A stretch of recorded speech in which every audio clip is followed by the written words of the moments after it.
Bueno, vamos a profundizar en este tema. Nos encontramos con la directora ejecutiva de Fundación Miles, Claudia Dides. Gracias por acompañarnos, Claudia. ¿Cómo estás? Hola, buenas tardes. Gracias, Macarena. Buenas cuentas, ¿qué significa este informe de la Corte Suprema? A ver, según lo que tengo entendido, lo que he leído, lo que aparece en la Corte Suprema es un documento que informa... Que no es vinculante. Que no es vinculante, es un documento que informa sobre lo que está propuesto en el proyecto de ley, que además es un proyecto de ley que evidentemente puede cambiar en alguna de sus partes por las indicaciones que se puedan hacer en el transcurso de la discusión. Y aquí lo que se refieren a mi juicio, creo que hay una confusión de dos cosas. Por un lado, lo que dice el documento es que efectivamente los médicos tienen que denunciar en el caso de un aborto que llegue a un hospital, no un aborto inducido, es decir, alguien que se ha provocado un aborto, pero el proyecto de ley no dice nada respecto al aborto en cualquier circunstancia. El proyecto de ley se refiere a 3 causales. Entonces, cuando uno sigue leyendo la noticia, lo que aparece es que dicen, bueno, ¿qué vamos a hacer en el caso de la violación, en el caso de menores de edad?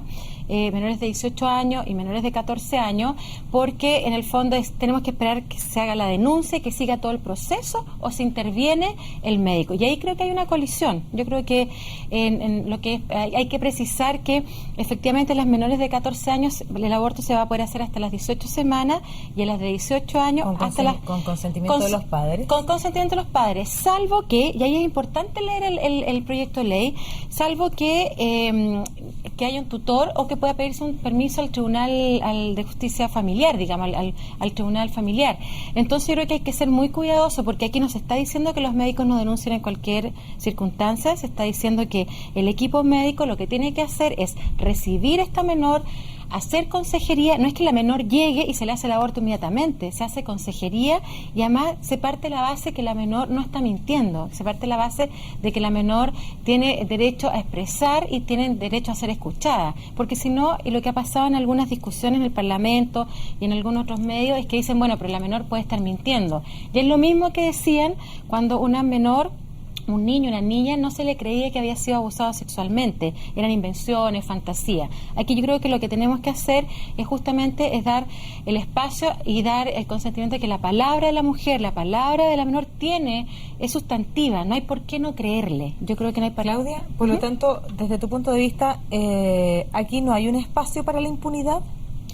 No, yo creo que yo entiendo, lo que yo leí, lo que analizamos es que lo que se está diciendo es que una cosa es atender a esta niña o esta adolescente o esta mujer, y otra cosa es la denuncia. No se está diciendo que no se denuncie, que siga el proceso hasta encontrar al que ha sido generalmente que pero son hay hombres. Una confidencialidad ahí por parte del facultativo. Hay una confidencialidad, por lo tanto, si yo soy médica, lo que hago es escucho a la niña, escucho al adolescente, escucho a la mujer, le informo lo que se puede hacer. Si llega antes de las 72 horas, le puedo entregar la anticoncepción de emergencia. Claro. Si llega después, evidentemente ya no, la anticoncepción no sirve. Pero ahí es lo que hay una confidencialidad. Ahora, la niña, la adolescente, se puede perfectamente ir a hacer la denuncia, pero la denuncia, hasta que se termine el proceso, no podemos esperar que termine el proceso. En ese caso solo es voluntad de la menor, no es voluntad del facultativo ni del doctor de realizar esta denuncia. Y ¿sabe? Sí, lo hemos conversado en otras oportunidades, sí, porque la mayor caso de embarazos producto de la violación no es por un evento único, no, sino más bien es producto de la violación reiterada y que de forma muy triste ocurre muchas veces incluso al interior de los propios hogares.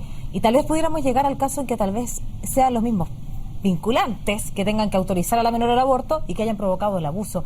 ¿Cómo salir de esa encrucijada? Yo creo que lo que hay que hacer, primero creo que los médicos o el personal de salud tienen que denunciar cuando hay un delito sexual. Yo creo que en eso hay que perseguirlo. Hay que perseguirlo. Hay que perseguirlo, hay que llegar hasta el final y penalizar a esa persona, ¿no? Eso creo que ahí hay un acuerdo total. El punto es que cuando hay una confidencialidad, sobre todo una menor de edad, ahí hay un proceso que es de acogida, de ayuda, de escucha, ¿no? Y yo creo que lo que hay que hacer ahí es escuchar al adolescente. Se hace consejería, eso se puede poner perfectamente en el proyecto de ley, hacer consejería y explicar, pero hacer la denuncia legal. Ahora, esos vacíos que incluso la ministra dice, ¿no? En su cuña dice, bueno, hay cuestiones que se pueden precisar y que el proyecto puede precisar perfectamente, pero en la confidencialidad está por sobre todo, ¿no? Y yo creo que además está el hecho de que los jóvenes, los adolescentes tienen son sujetos de derecho, tenemos que creerles como sociedad. Yo creo que hay que dar un paso muy adelantado frente a otros países. Es complejo la sutileza, porque finalmente es mucho más que eso.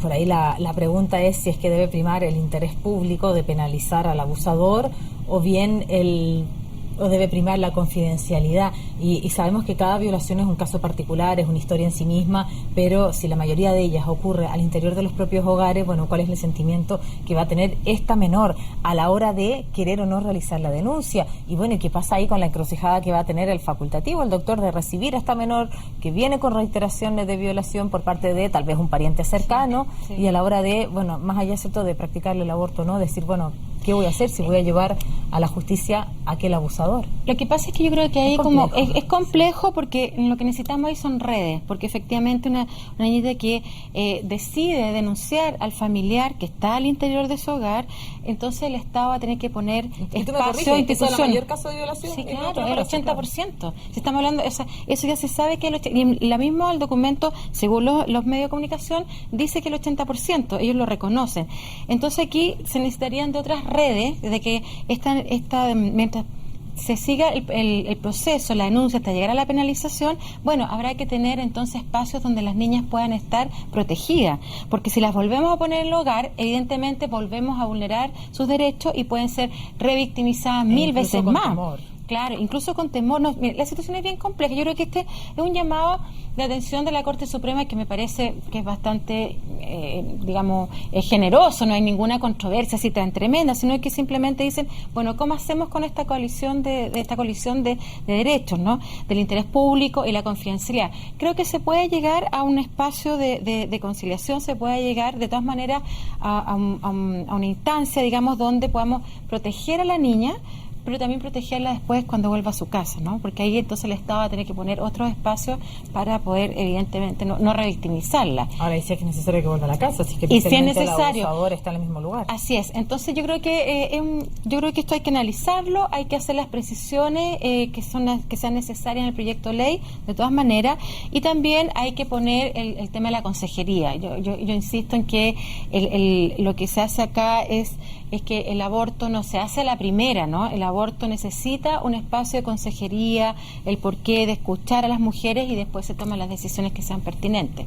¿Tú has hablado de alguna salida a esta encrucijada que plantea la Corte Suprema, que es de acogida, de ayuda, de escucha, de acompañar a la menor y poder orientarla en las decisiones correctas, en ver si es que va a denunciar o no la situación que le ha ocurrido, etcétera? Pero eso también requiere un esfuerzo en cuanto a los recursos para poder tener infraestructura, profesionales y además una red que entregue protección a estas menores que se van a ver enfrentadas a esta situación. Por lo tanto, necesitamos voluntad política en aquello. Yo creo que necesitamos voluntad política y necesitamos presupuesto. Creo que son dos cuestiones básicas y que me parece a mí que al fin podríamos estar considerando realmente estas situaciones. En general, lo que pasa es que a veces se van a casas de acogida del Sename, muchas veces no se sabe cómo siguen los procesos. Después ya hay cifras del Sename que hablan también de mujeres, de niñitas que están violadas al interior del Sename. Entonces esto requiere un esfuerzo mayor, requiere mucha voluntad política y es como decir, bueno, tomamos el toro por las dos astas o mejor que no se haga nada, porque evidentemente dejar a las niñas solas, yo creo que de eso no se trata.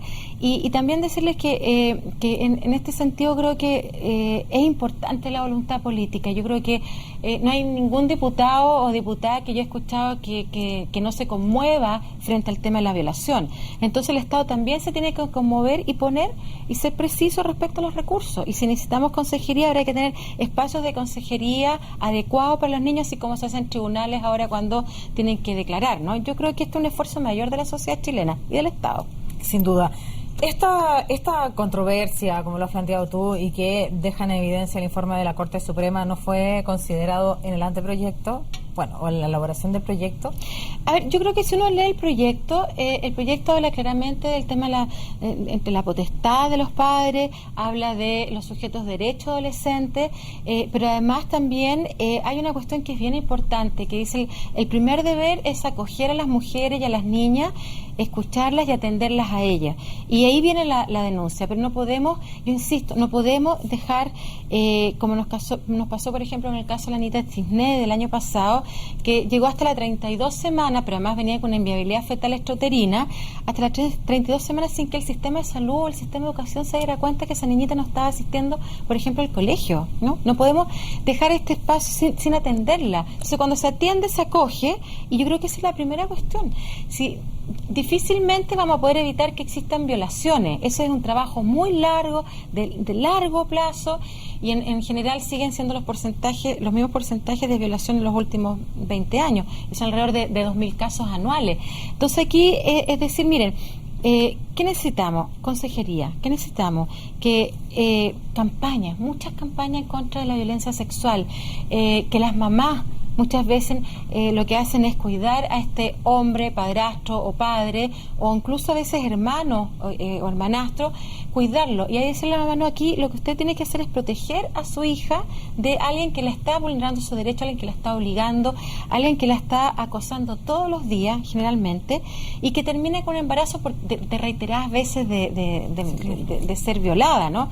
Yo creo que este es un punto que se puede arreglar en el proyecto de ley, no tengo ninguna duda, y que ahí para dejar tranquilos, digamos, el interés público, que es para penalizar a los violadores, que me parece perfecto, pero por otro lado, que los médicos tengan esta posibilidad de guardar el secreto profesional, ¿no? Así también hay un ordinario que salió del Ministerio de Salud. Y también hay un vínculo también entre... Claro, entre ellos dos. Por ejemplo, hoy día se está pidiendo a los médicos que no denuncien a las mujeres que abortan. ¿Y por qué? Porque lo que se está haciendo es vulnerar la convención que Chile firmó contra la tortura. En su artículo 8 dice, mira, a nadie se le puede interrogar y sacar información en una condición de vulnerabilidad. Entonces, aquí lo que nos estamos encontrando finalmente es que nuestras leyes respecto a este tema son arcaicas, no consideran todos los tratados y las convenciones que se han firmado, y a lo mejor vamos a tener que cambiar muchas más cosas de las que pensamos. Claudia, te quiero agradecer. Bueno, tú has planteado al menos una salida a esta encrucijada que ha dejado en evidencia el informe de la Corte Suprema. Me imagino que en la discusión en el Parlamento podrán salir otras opciones también para hacer frente a aquello. Vamos a seguir, como siempre, atentos a la discusión en torno a este proyecto que busca despenalizar el aborto en estos 3 casos. Gracias por acompañarnos. Bueno, gracias de nuevo. Buen fin de semana. Igualmente. Hacemos una pausa muy breve, no se vayan, ya volvemos.